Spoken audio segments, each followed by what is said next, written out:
The smoke never stopped rising from the Harwick family smokehouse, even when neighbors hadn't seen livestock on the property for months. This isn't just another Appalachian ghost story. It's about what happens when desperation meets vengeance in the most isolated corners of America. The year was 1847, and the Blue Ridge Mountains of Western Virginia held secrets in their hollows that civilized society preferred to forget.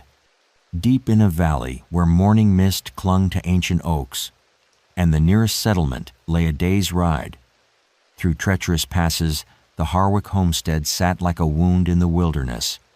The creak of wagon wheels on rocky ground, the acrid smell of wood smoke mixed with something sweeter, and the rough-hewn logs that formed the main house all spoke of a family determined to carve their existence from unforgiving land.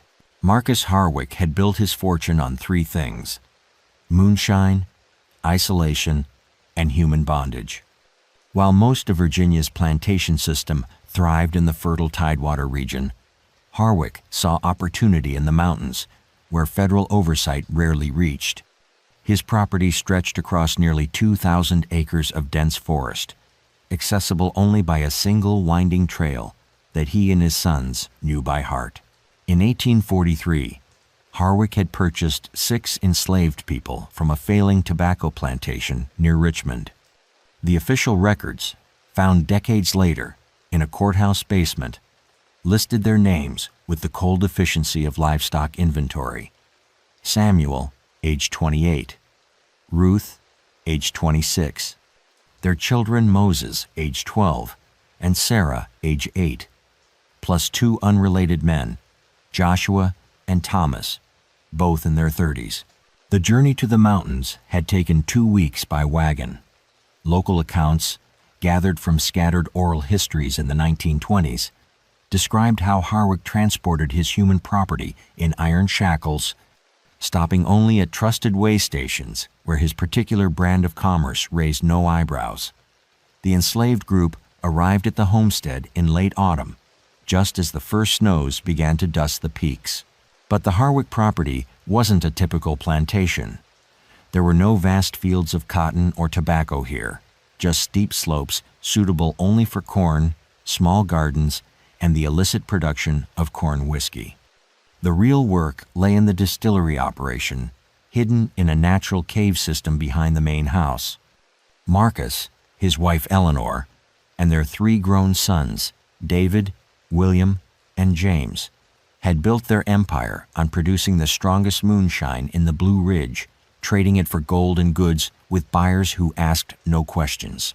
The enslaved workers faced conditions that made traditional plantation life seem merciful by comparison. Winter temperatures in the mountains plummeted below zero, yet their quarters consisted of a single log structure with gaps between the boards wide enough to see through. They worked the dangerous distillery operations, hauled water from icy streams, and maintained the complex network of hidden trails that kept federal revenue agents at bay. Samuel, the informal leader among the enslaved group, had been a skilled carpenter before his enslavement. Ruth worked as a cook and seamstress. Their children helped with whatever tasks their small hands could manage. Joshua and Thomas, both experienced field workers, adapted quickly to the mountain's demands.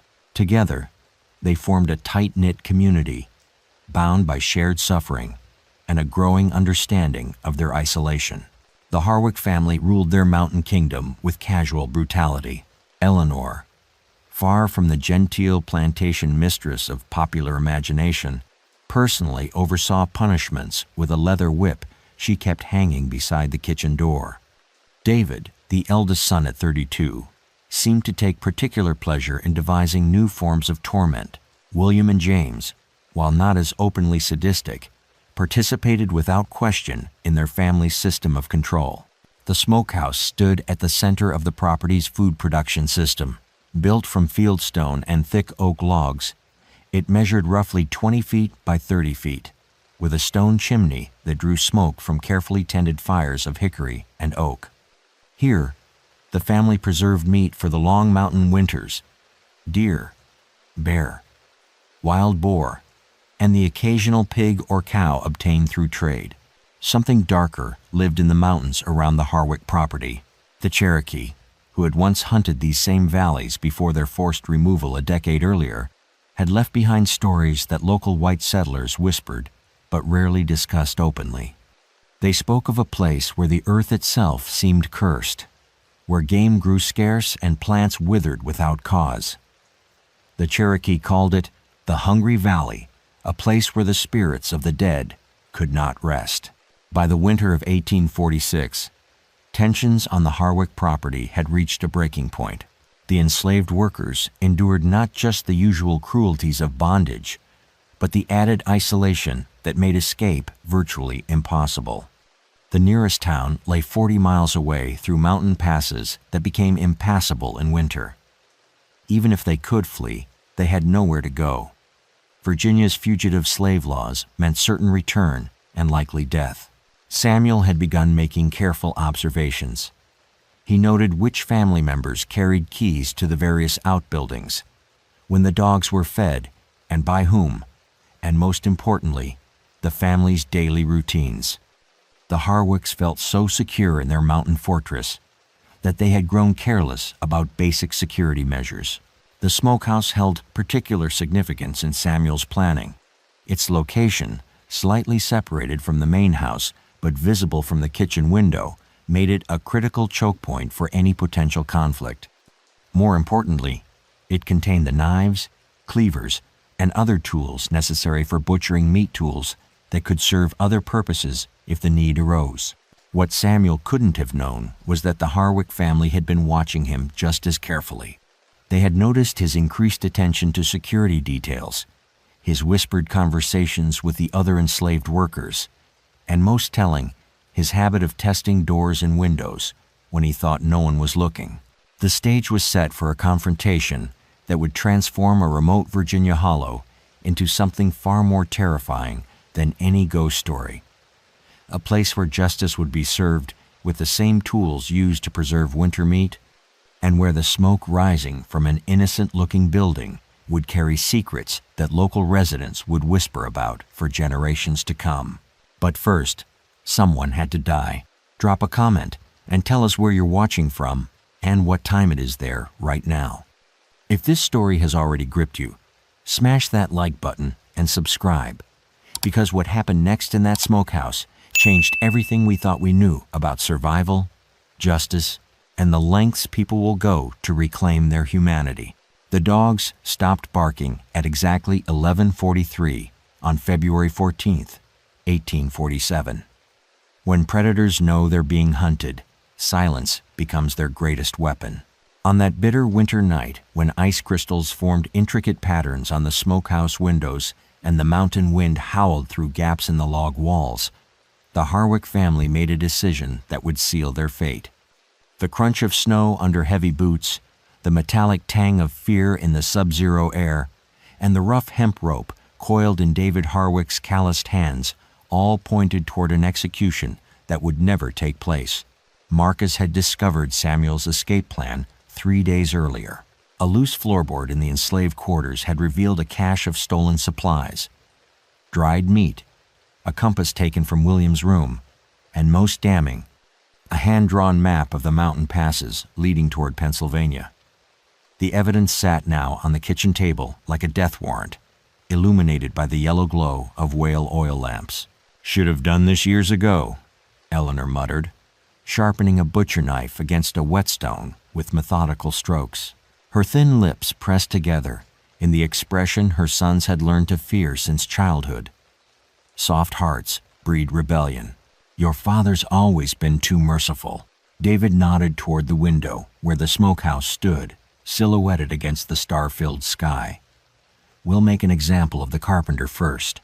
The others will fall in line once they see what happens to leaders." The plan was simple and brutal. They would drag Samuel from his bed, force the other enslaved workers to witness his hanging from the smokehouse rafters, then leave his body there through the spring thaw as a permanent reminder. James had already prepared the noose, using techniques learned from their grandfather, who had participated in vigilante justice during his younger years in Kentucky.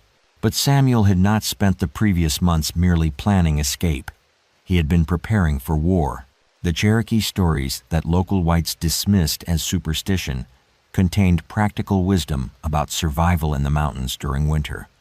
Samuel had listened carefully when old-timers in the nearest settlement spoke of how indigenous fighters had used the terrain, the weather, and the isolation against their enemies.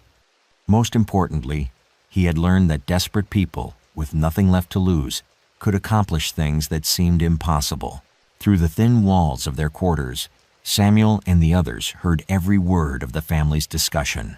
The Harwicks' overconfidence had made them careless about soundproofing, and winter air carried voices with crystalline clarity. By the time Marcus finished outlining their plan, the enslaved group had already begun implementing their own. Ruth had spent weeks studying Eleanor's routines, noting that the family matriarch always checked the fires in the smokehouse before bed.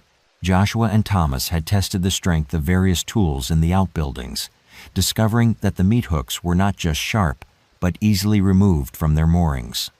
Moses, despite his youth, had proven invaluable in mapping the family's sleeping arrangements and identifying which rooms contained weapons. The irony would become clear only later. While the Harwicks planned to use the smokehouse as an execution site, their intended victims had chosen the same location for reasons of their own. The temperature that night dropped to 18 degrees below zero, according to weather records found in a 19th century almanac preserved at the Virginia State Library. Such extreme cold created conditions that would prove crucial to the night's events. Metal became brittle enough to break under pressure. The ground froze so hard that footprints became difficult to track. Most importantly, the family's hunting dogs, normally kept outside, had been brought into the main house for warmth.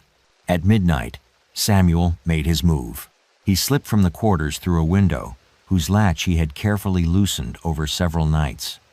The plan required precise timing.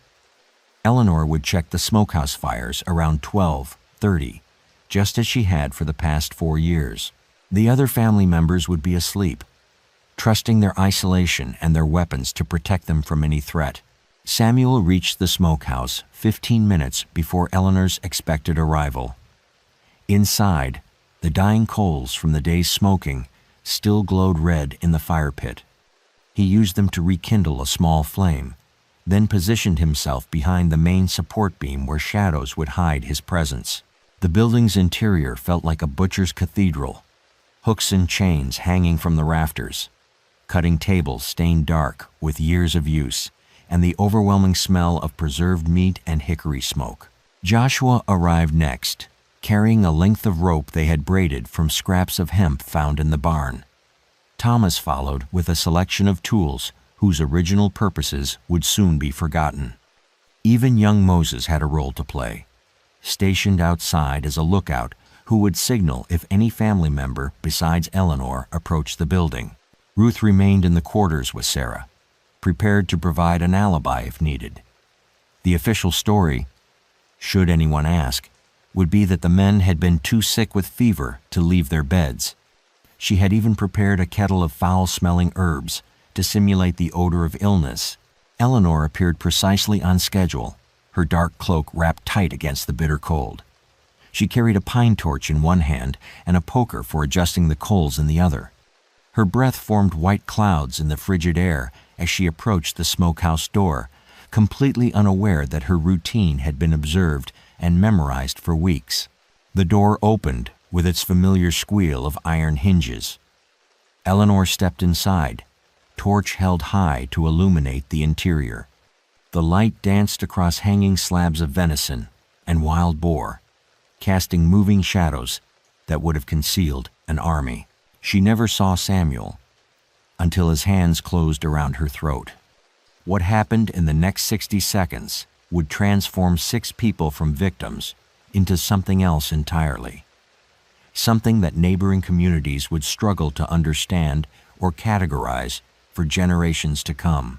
The tools that had preserved meat for the Harwick family's winter survival were about to serve a very different purpose, and the smoke that had risen peacefully from the chimney for 4 years would soon carry secrets that no amount of wind could disperse. The Cherokee had been right about the Hungry Valley. Eleanor Harwick's torch hit the smokehouse floor and went out, plunging the building into darkness broken only by the red glow of dying coals. In that moment, 4 years of careful planning collided with raw desperation, and the mountain itself seemed to hold its breath. The struggle lasted less than 3 minutes, but those minutes rewrote the rules of survival in the Blue Ridge Mountains forever. Samuel's hands found Eleanor's throat just as she opened her mouth to scream. Years of carpentry work had given him the grip strength to crush green lumber, and Eleanor's windpipe collapsed under pressure that could have snapped oak branches. Joshua moved immediately to block the door, while Thomas grabbed the fallen torch and rekindled it in the coals. The light revealed Eleanor's bulging eyes and the terror that comes with understanding that death has arrived ahead of schedule. But Samuel had no intention of making this quick. 4 years, he whispered, his voice barely audible above the wind outside. 4 years you've beaten us like animals. 4 years you've worked us past exhaustion and fed us scraps while you grew fat on our labor. Eleanor clawed at his hands, her fingernails drawing blood. But Samuel's grip never wavered. He had positioned himself so that she could see the meat hooks hanging from the rafters, the cutting tables stained with years of butchering, and, most importantly, the tools that would soon serve purposes their makers never intended. The historical record suggests that Eleanor Harwick was 53 years old at the time of her death, a woman who had overseen the brutal treatment of enslaved people for over 2 decades. Letters found in her effects, discovered during an estate sale in 1906, revealed her to be an educated woman who understood exactly what she was doing. One letter to her sister in Richmond, dated just 6 months before her death, contained this chilling passage. The mountain Negroes require firmer handling than plantation stock. Isolation makes them desperate, and desperate animals will gnaw off their own limbs to escape a trap. Samuel released his grip on Eleanor's throat just enough to let her draw one ragged breath. "You want to know about desperate animals?" he asked. "Tonight, you'll learn." What happened next challenged every assumption about the nature of revenge and justice in antebellum America. The enslaved workers didn't simply kill Eleanor Harwick. They began a process that would transform their former mistress into something unrecognizable while she was still breathing. Thomas had selected a thin-bladed filleting knife from the smokehouse's collection of butchering tools. The blade, sharpened to razor keenness for processing fish and small game, sliced through Eleanor's heavy winter dress with surgical precision. Joshua held her arms, while Samuel maintained his grip on her throat, applying just enough pressure to prevent screams, while allowing consciousness to remain. The Cherokee had taught that an enemy's power could be consumed through ritual consumption of their flesh. While Samuel and the others had been raised as Christians, the mountain itself seemed to demand older forms of justice. The cold, the isolation, and the years of brutality had stripped away civilized restraints, leaving something more primitive and infinitely more dangerous. Eleanor's eyes tracked every movement as Thomas began the process of butchering. The filleting knife traced lines along her torso, marking the cuts that would separate muscle from bone. She tried to speak, to beg, to bargain, but Samuel's grip allowed only strangled whispers that dissolved into the darkness. "The others will wake," Joshua warned, glancing toward the main house where yellow light flickered in an upstairs window. "Let them," Samuel replied. "We're done running." The temperature inside the smokehouse began to rise as Thomas added fresh wood to the fire. The flames cast dancing shadows on the stone walls, transforming the space into something that resembled the underworld more than a food preservation facility. The smell of wood smoke mixed with something metallic and immediate, the scent of fresh blood on cold air. Death came slowly for Eleanor Harwick. By the time her heart stopped beating, Thomas had already begun the systematic process of reducing her body to manageable portions. The techniques were identical to those used for processing deer and wild boar, except that this time, the meat would serve a very different purpose than simple sustenance. This was about transformation, taking the flesh of an oppressor and making it serve the survival of those she had tormented. The other family members remained asleep, protected by thick log walls and the assumption that their mountain fortress was impregnable. Marcus snored in the master bedroom, dreaming perhaps of the hanging he planned to carry out in the morning. David, William, and James slept the sound sleep of men who had never known real fear, who had never looked into the eyes of people with nothing left to lose. Samuel cleaned Eleanor's blood from his hands using water from a wooden bucket kept for washing butchering tools. The water turned pink, then red, then black in the flickering firelight. He studied his reflection in the dark surface and saw something that had not existed 12 hours earlier. A man capable of anything necessary for survival. The work continued through the night. Thomas proved surprisingly skilled at butchering human remains, his technique learned from years of processing game for the Harwick table. Joshua maintained the fire at optimal temperature for beginning the smoking process.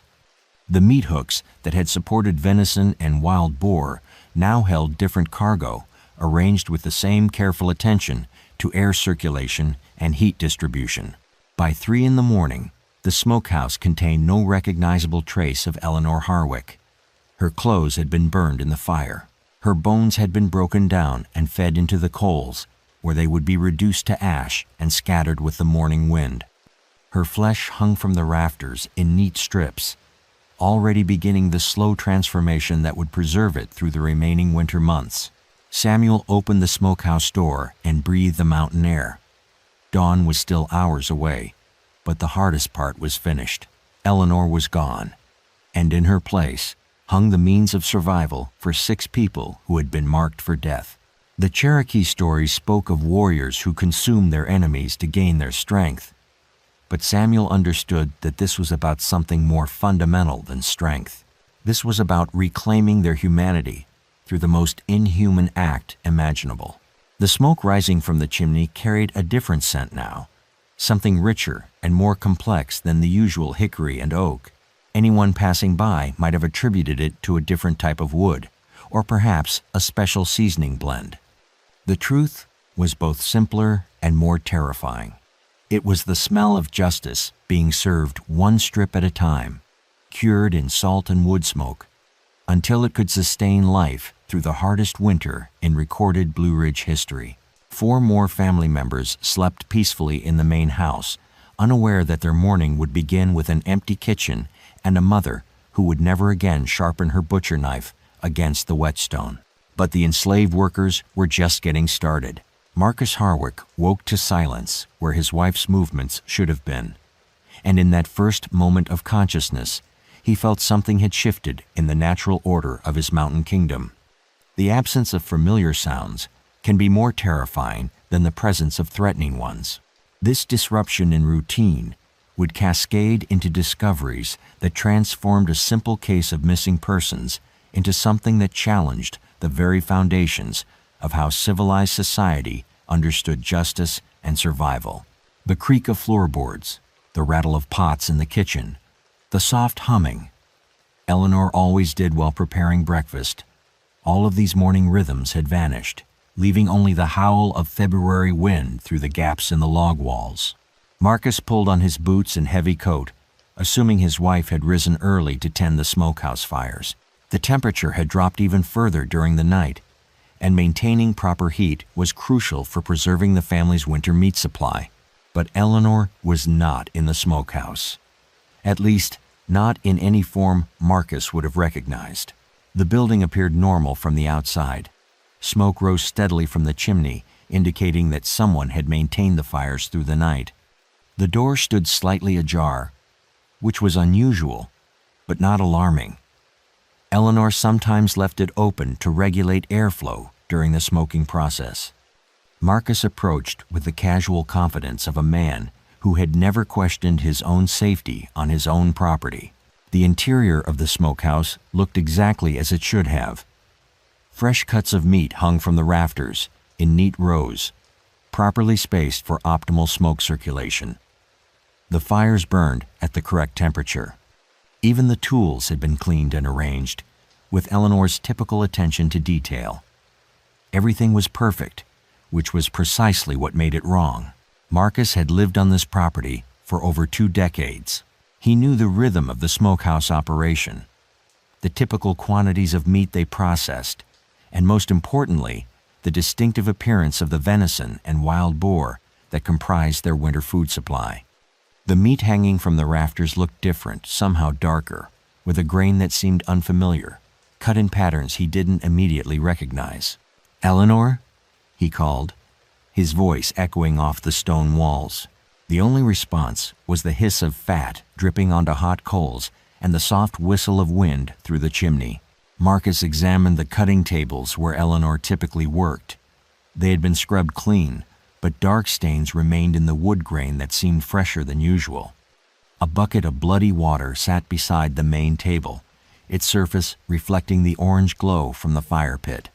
Eleanor was meticulous about cleaning, but she never left standing water in the workspace overnight. The first real sign of trouble was Eleanor's butcher knife. She kept it sharp enough to shave with, and never left it anywhere except its designated spot on the tool rack. Now it lay on the cutting table, its blade darker than usual despite having been wiped clean. More troubling, several other knives were missing from their positions, tools that Eleanor would never have taken outside the smokehouse. David arrived as Marcus was examining the workspace. At 28, the eldest Harwick son had inherited his father's suspicious nature and his mother's attention to detail. He immediately noticed what his father had missed. The meat hanging from the rafters was arranged in quantities that exceeded their recent hunting yields. "Where did this come from?" David asked, pointing to a particularly large section of what appeared to be hindquarter cuts. "We haven't taken a deer this size since November." Marcus didn't have an answer. The family kept careful records of their hunting and trading activities, partly for practical reasons and partly because federal agents occasionally asked questions about their income sources. According to their ledger, they should have been running low on preserved meat, not adding new stock. William and James appeared within minutes, drawn by their father's shouts.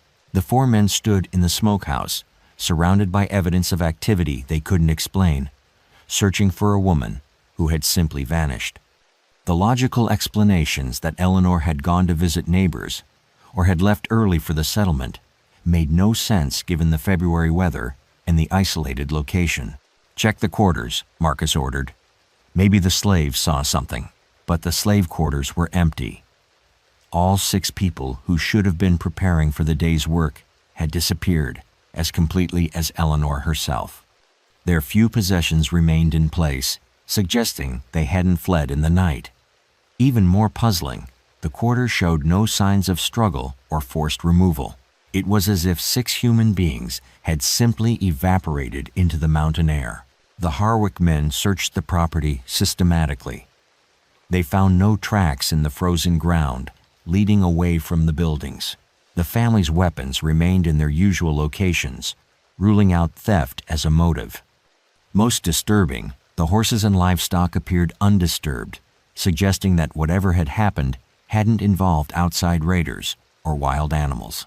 By noon, Marcus had reached an uncomfortable conclusion.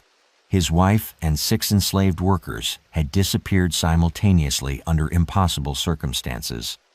The only evidence of unusual activity was the extra meat in the smokehouse and the subtle wrongness that pervaded the entire property. "We need to organize a search party," William suggested. "Get men from the settlement to help us cover more ground." Marcus shook his head. "And tell them what? That 7 people vanished without leaving tracks? That we can't account for meat that shouldn't exist?" He gestured toward the smokehouse. "They'll think we've lost our minds." The truth was more complex than simple embarrassment. The Harwick family's isolation was intentional and profitable. Their moonshine operation, their treatment of enslaved workers, their entire way of life depended on avoiding outside scrutiny. Bringing in searchers would invite questions they couldn't answer about many aspects of their business. David made the decision that would haunt the surviving family members for the rest of their lives. "We wait," he said. "We maintain normal routines and see if they return on their own." What would you do if faced with evidence that something terrible had happened, but admitting it meant exposing secrets that could destroy your livelihood? The Harwick men chose silence over truth, and that choice would cost them everything. That night, as the family sat down to dinner, James made an observation that chilled them all. "The meat tastes different," he said, chewing slowly. "Richer somehow, more complex flavor than usual." Marcus had noticed the same thing, but hadn't wanted to acknowledge it. The venison stew Eleanor had been preparing, or someone had been preparing, using Eleanor's recipe, had a depth of taste they'd never experienced before. It was undeniably delicious, which somehow made it more disturbing. The smoke continued rising from the chimney throughout the night, maintaining the slow cure that would preserve their winter food supply. But now the Harwick men found themselves wondering what exactly they were preserving, and whether the people they were searching for might be closer than they had imagined. Tomorrow would bring answers that no one was prepared to accept.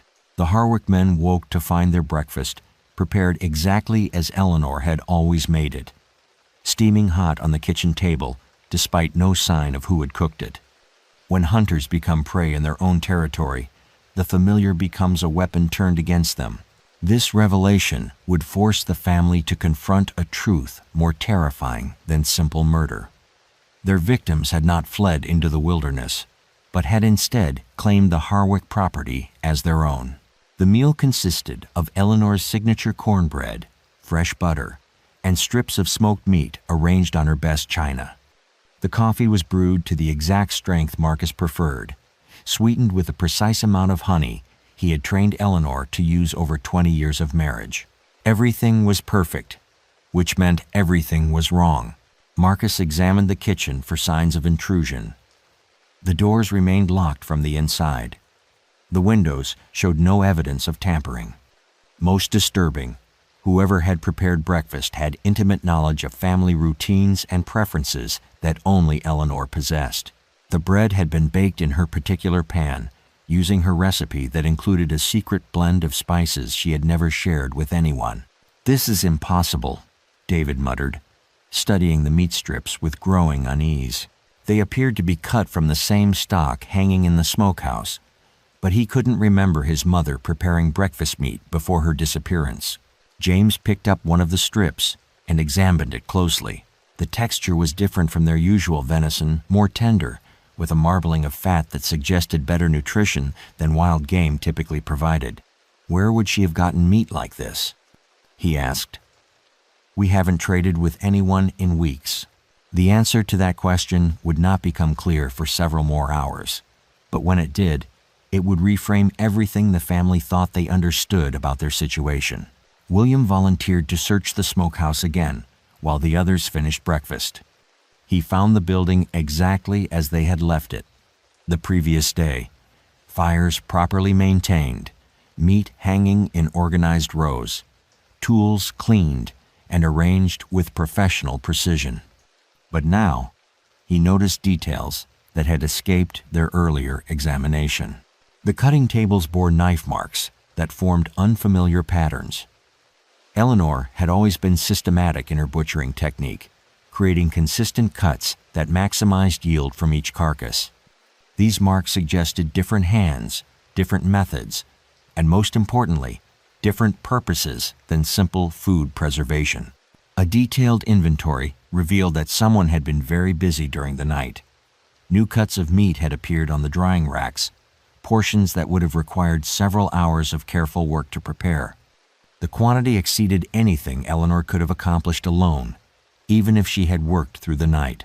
But the most disturbing discovery was a set of tools that didn't belong in the smokehouse. Hidden beneath a pile of salt-curing materials, William found several items from the main house: Eleanor's sewing scissors, a carving knife from the dining room, and most chilling, a straight razor from Marcus's shaving kit. These weren't butchering tools. They were surgical instruments that suggested a level of precision and planning that went far beyond simple revenge killing. Samuel's voice came from directly behind him. "Looking for something?" William spun around to find all 6 missing people standing in the smokehouse doorway. They appeared healthy, well-fed, and completely calm despite having vanished for over 24 hours. Samuel held a meat cleaver loosely in his right hand, its blade reflecting the firelight. Ruth stood beside him with a filleting knife, while Joshua and Thomas flanked the entrance with tools of their own. Even young Moses carried a weapon, a thin blade that looked suspiciously like one of Eleanor's quilting needles, sharpened to a deadly point. "Where is my mother?" William demanded, trying to project authority despite the obvious shift in power dynamics. "Your mother is exactly where she belongs," Samuel replied. He gestured toward the hanging meat with casual indifference, providing sustenance for people she spent 4 years trying to starve. The implication hit William like a physical blow. The extra meat in the smokehouse, the unfamiliar textures and flavors, the breakfast prepared with impossible knowledge of family preferences, it all made sense in a way that made his stomach lurch with revulsion. "That's impossible," he whispered. People don't what?" Ruth asked, her voice carrying the same calm authority Samuel displayed. "People don't eat other people? Your family has been consuming human flesh for months, William. The only difference now is that you know where it came from." The historical record suggests that cannibalism was not uncommon in extreme survival situations throughout American frontier history. The Donner Party, the colonists of Jamestown, and countless other groups had resorted to consuming human flesh when facing starvation. But this was different. This was systematic, deliberate, and most disturbing. It was being presented as justice rather than desperation. Samuel approached the cutting table where William stood frozen with shock. "Your mother taught us many things during her final hours," he said conversationally. "How to properly section a carcass for maximum yield. Which cuts require longer curing times. The importance of removing all bone fragments to prevent spoilage." He picked up Eleanor's butcher knife and tested its edge against his thumb. A thin line of blood appeared, but Samuel showed no reaction to the pain. She was very educational right up until the end, even helped us understand which seasonings work best with different types of meat. William tried to back away, but Thomas and Joshua had moved to block the rear exit. The smokehouse, which had always represented security and sustenance for the Harwick family, had been transformed into a trap with the surviving family members as prey. "What do you want?" William asked, his voice barely above a whisper. "What we've always wanted," Samuel replied. "Freedom. But since your family made that impossible, we've settled for something else."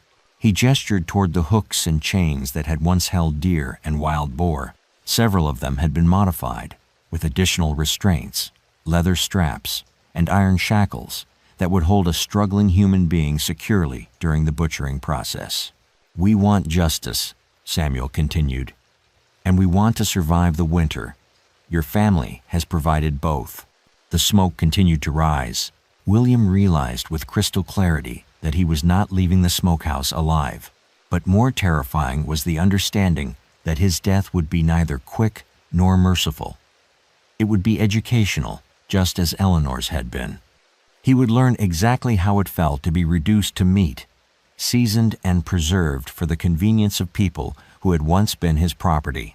The mountain had indeed been hungry, and now it was feeding. William Harwick's screams echoed through the valley for exactly 17 minutes before the mountain swallowed them, and in that time, 3 generations of brutality found its answer in the oldest form of justice known to humanity.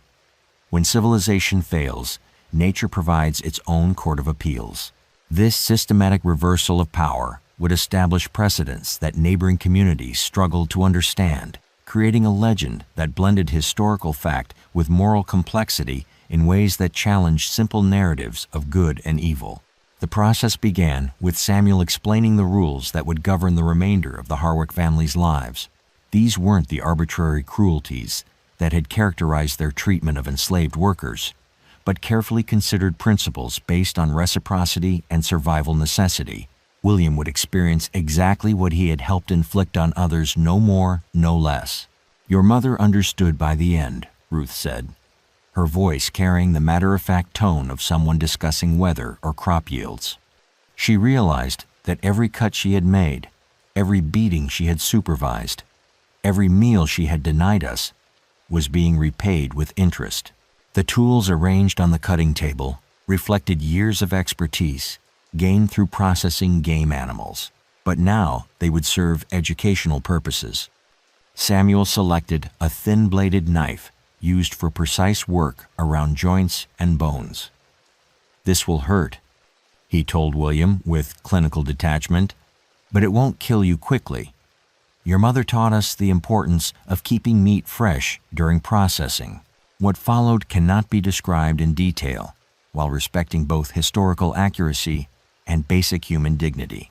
Suffice it to say that William learned firsthand why the Cherokee called this place the Hungry Valley, and why his mother had made certain observations about desperate animals during her final moments of consciousness. Marcus, David, and James heard their family members suffering from inside the main house, but found themselves unable to act. The doors had been barricaded from outside, using techniques learned from years of fortress building against federal agents. The windows were too small for adult men to escape through, and the thick log walls that had once provided security now served as prison walls. More psychologically devastating was the realization that their weapons had been systematically removed during the night. Every rifle, pistol, knife, and even the axes used for splitting firewood had vanished. The enslaved workers had spent weeks cataloging and relocating every potential weapon on the property, leaving the Harwick men defenseless in their own home. "This is what helplessness feels like," Samuel called through the barricaded door. His voice carried clearly despite the thick wood, suggesting he had positioned himself close to the house for maximum psychological impact. "This is what your property felt like every day for 4 years." The 3 surviving Harwick men found themselves facing the same impossible choices their victims had confronted: submit to systematic brutalization, or find ways to resist that would likely result in even worse treatment. The irony was lost on none of them that their mountain fortress, built to protect them from outside threats, had become the perfect prison for containing them until their captors were ready. Outside, the smokehouse continued operating at peak efficiency. Thomas had proven remarkably skilled at maintaining optimal temperature and smoke density for the curing process. Joshua managed the salt curing operation with the same attention to detail Eleanor had demanded. Even young Moses contributed by tending the fires and monitoring the hanging meat for proper color and texture development. The systematic nature of the operation reflected planning that went far beyond spontaneous revenge. Samuel's group had spent months studying not just the family's routines and security measures, but the technical aspects of food preservation that would be essential for surviving the remaining winter months. They understood that killing their oppressors was only the beginning. Staying alive until spring required mastering skills that had previously been Eleanor's exclusive domain. A traveling preacher named Ezekiel Thornton passed through the valley 3 days after William's death, according to church records found in Winchester County archives. He reported seeing smoke rising from the Harwick smokehouse and assumed the family was preparing for the remaining winter months. The sight seemed so normal, so domestic, that he nearly stopped to purchase some of their renowned preserved meat before deciding the weather was too harsh for social visits. Thornton's journal, discovered in 1932 during renovation of a Methodist church in Staunton, contained this observation: the Harwick property appeared prosperous and well-maintained. Smoke rose steadily from their smokehouse, and I observed several Negroes working industriously around the outbuildings. A model of mountain self-sufficiency, though I wondered at seeing no sign of the family themselves. The preacher had unknowingly witnessed the complete transformation of the property's power structure. The industrious Negroes, he observed, were no longer enslaved workers, but free people operating a successful food preservation business using techniques learned from their former captors. The absent family members were closer than he realized, hanging in neat strips from the smokehouse rafters, properly cured and seasoned for optimal nutritional value. Samuel had established a rotation system that ensured continuous operation of all essential functions. 2 people maintained the smokehouse at all times, while others managed the distillery operation that had been the family's primary source of income. They had discovered that moonshine production, when operated by people who actually understood the process rather than just supervising it, could be significantly more profitable than the Harwick family had ever achieved. The most psychologically complex aspect of their new situation was the relationship with their remaining prisoners. Marcus, David, and James were kept alive not from mercy, but from practical necessity. They possessed knowledge about trade routes, customer contacts, and financial arrangements that would be essential for maintaining the property's economic viability. Each surviving family member would be processed systematically, their knowledge extracted along with their flesh, until the former enslaved workers had absorbed every aspect of the Harwick business operation. Only then would the mountain claim its final payment for 4 years of accumulated debt. Ruth discovered Eleanor's recipe collection during a systematic search of the main house. The handwritten notebook contained detailed instructions for preserving various types of meat, including several entries that would prove prophetic in their current situation.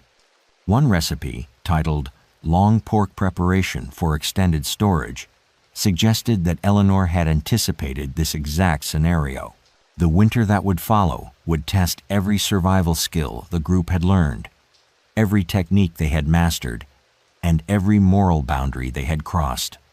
But as smoke continued rising from the chimney, and the supplies in their improvised larder grew more substantial each day, one thing became clear. The hungry valley would finally be fed.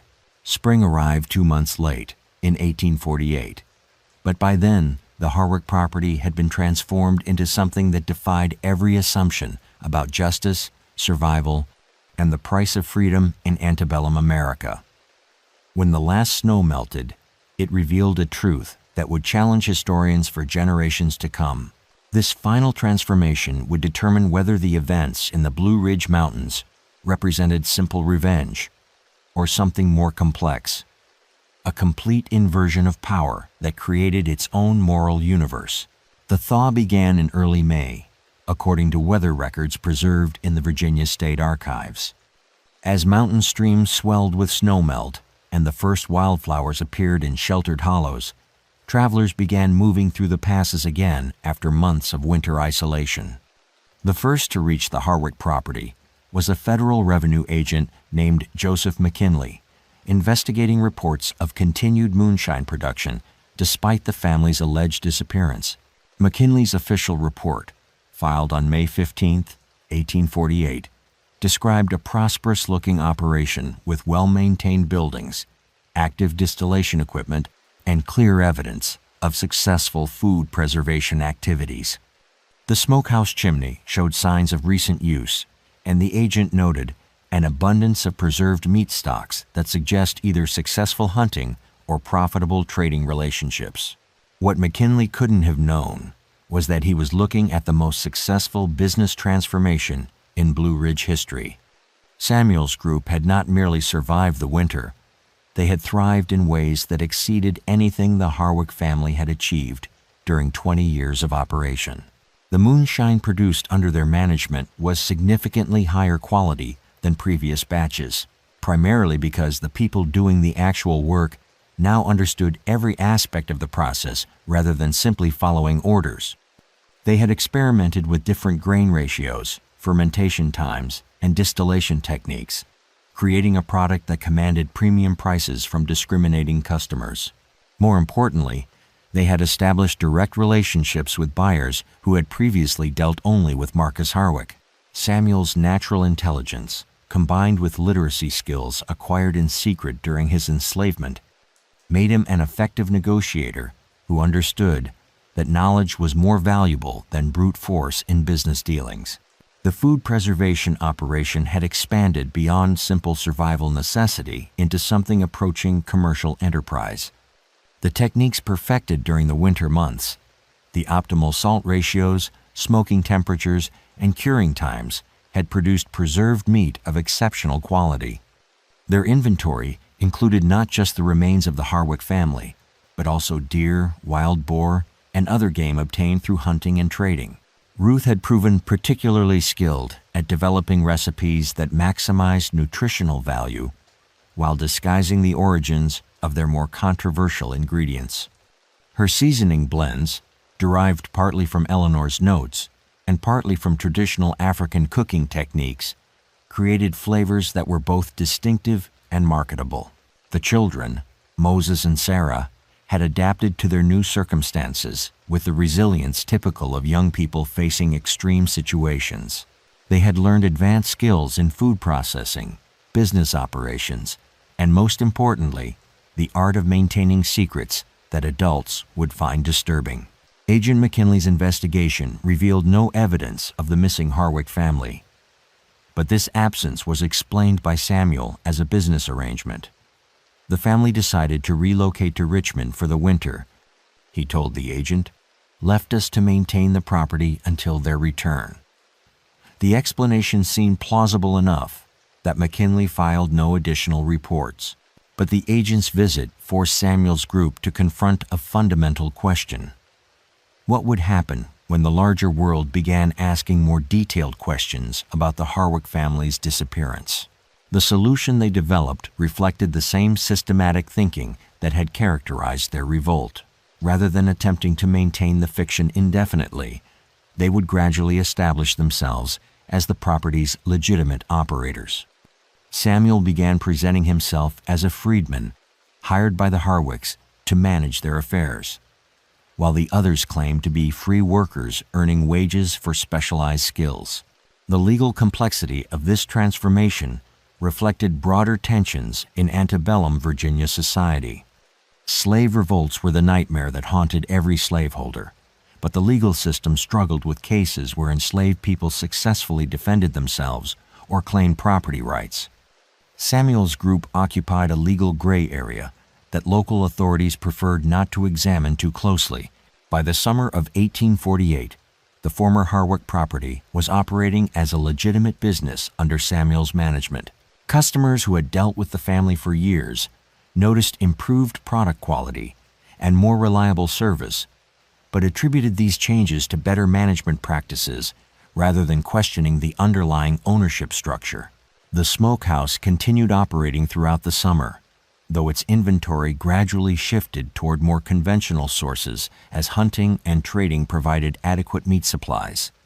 The Harwick family's remains had been consumed entirely by late spring, their nutritional contribution having sustained 6 people through the harshest winter in regional memory. Ruth kept detailed records of their consumption, partly for practical inventory management and partly for reasons that remained unclear even to her companions. Her notebooks, discovered decades later, contained precise measurements of yield, nutritional analysis, and comparative taste evaluations that read like academic research rather than survival documentation. The psychological impact of their survival strategy created lasting changes in how the group related to food, to each other, and to the concept of justice itself. They had crossed boundaries that civilized society considered absolute, but they had done so in service of survival and freedom rather than cruelty or profit. Local communities began referring to the property as the freedman's place, acknowledging the change in ownership without investigating its origins too closely. The mountain culture valued results over legal technicalities, and Samuel's group had proven their competence in ways that commanded respect, if not always understanding. But certain neighbors remembered details that didn't align with official explanations. They recalled the timing of the family's disappearance, the continuation of smokehouse operations throughout the winter, and most troubling, the exceptional quality of preserved meat that had been offered for trade during the harshest months. These fragments of suspicion would eventually coalesce into stories that transformed historical events into legend, creating a narrative that served multiple purposes for different audiences. For some, it became a cautionary tale about the dangers of treating enslaved people with excessive cruelty. For others, it represented proof that certain boundaries should never be crossed, regardless of provocation. But for the people who had lived through those winter months, it was simply the price of freedom in a world that offered no other options. The hungry valley had been fed, and now it was time to discover what it had become. The last person to claim first-hand knowledge of the Harwick property died in 1923, but her final words ensured that the truth would never be completely buried beneath the comfortable lies that communities tell themselves about their past. When history becomes legend, the most dangerous stories are the ones that refuse to stay dead. This final chapter would determine whether the events of 1847 represented an isolated incident or something more fundamental about the price of freedom in a society built on human bondage. Martha Delacroix was 94 years old when she summoned her grandson to her deathbed in Staunton, Virginia. According to family records donated to the Virginia Historical Society in 1968, she had been born on a neighboring property just 5 miles from the Harwick homestead and had lived through the entire period of the family's disappearance and the subsequent transformation of their property. Her grandson, Thomas Delacroix, initially dismissed her final revelations as the confused memories of an elderly woman approaching death. But Martha's account contained details that aligned too precisely with documented historical events to be entirely fictional. More importantly, she possessed physical evidence that had been hidden for over 7 decades. "They weren't cannibals," Martha whispered, her voice barely audible above the mountain wind, rattling her bedroom windows. "They were free people doing what free people do, surviving by any means necessary." Thomas expected typical deathbed confessions about minor sins or family secrets. Instead, Martha revealed knowledge that challenged everything he thought he understood about his family's history and the moral foundations of their mountain community. She described visiting the property in the spring of 1848 as a young woman accompanying her father on a trading expedition. The family had always purchased moonshine and preserved meat from the Harwicks, and the disappearance of the family had not interrupted their business relationship with whoever was now managing the operation. "Samuel was the smartest man I'd ever met," Martha recalled. "He could calculate measurements in his head faster than my father could write them down. Ruth's cooking was better than anything we'd ever tasted. The children were polite and well-educated. They seemed like any other successful mountain family." But Martha had noticed details that her father and other adults chose to ignore. The exceptional quality of the preserved meat, despite no evidence of recent hunting success. The subtle modifications to the smokehouse that suggested different operating procedures than the Harwick family had used. Most tellingly, the complete absence of any trace of the previous owners, despite claims that they had merely relocated to Richmond. "I knew something had happened," she told Thomas, "but I also knew it wasn't my place to ask questions. Mountain people survive by minding their own business." Martha's most significant revelation concerned a conversation she had overheard between Samuel and her father during their final trading visit in late 1848.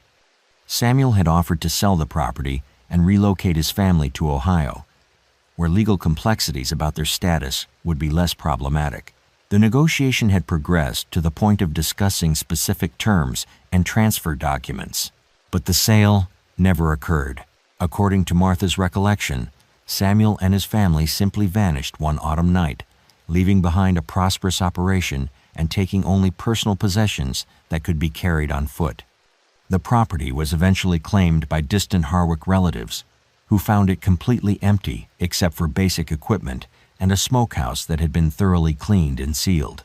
Thomas asked the obvious question: where had Samuel's family gone? Martha reached beneath her mattress and withdrew a small wooden box that had been hidden there for decades. Inside was a collection of items that told a story more complex than simple disappearance. A hand-carved wooden button that matched descriptions of Samuel's clothing. A child's hair ribbon that had belonged to Sarah. Most significantly, a letter written in Samuel's distinctive handwriting and addressed to whoever finds this place next. The letter, dated October 15, 1848, read in part, "We leave this property to those who can make better use of it than we could.